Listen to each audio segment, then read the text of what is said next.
Hello Anantapur welcome back to my channel. All of you good morning friends. ఈ వీడియోలో వచ్చేసి ఈరోజు అనంతపురం టొమాటో మార్కెట్ యొక్క స్టాక్ ఇన్ఫర్మేషన్ ఈ వీడియో ద్వారా షేర్ చేస్తున్నానండి. సో ముందుగా ఈరోజు డేట్ వచ్చేసి 5వ తేదీ మార్చి నెల 2024 సంవత్సరం. ఇక ఈరోజు అనంతపురం టొమాటో మార్కెట్ స్టాక్ తీసుకుంటే కనుక పెరిగింది అని చెప్పొచ్చండి. సో రీజన్ వచ్చేసి నిన్న ప్రైజెస్ చాలా మంచిగా పెరిగాయి కదండి. సో అదే రీజను. అండ్ అతి భారీ స్టాక్ ఏమీ కాదండి. బట్ నిన్న మొన్నటి కంటే అంటే గత 4 రోజుల కంటే ఈరోజు అయితే స్టాక్ పెరిగింది. అండ్ దూరం ఉన్నటువంటి ఫార్మర్స్ అన్న వాళ్ళకైతే ఇప్పుడు ప్రైస్ పెరిగింది కాబట్టి సో కొంచెం స్టాక్ అయితే వచ్చింది అని చెప్పొచ్చు. ఇక ఈరోజు టోటల్ టమాటో స్టాక్ వచ్చేసి 19,000 బాక్సులు అండి. 19,000 ప్లస్ బాక్సెస్ అనమాట.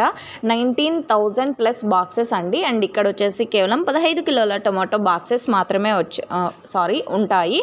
అండ్ ఈరోజు స్టాక్ పెరగడానికి రీజన్ నిన్న మంచిగా ప్రైస్ పెరిగింది కదండి. సో అదే రీజన్, కారణం అంటే అదేను. సో ఓకే ఫ్రెండ్స్, ఇదండి ఈరోజు స్టాక్ ఇన్ఫర్మేషన్. యూజ్ అయితే ప్లీజ్ లైక్.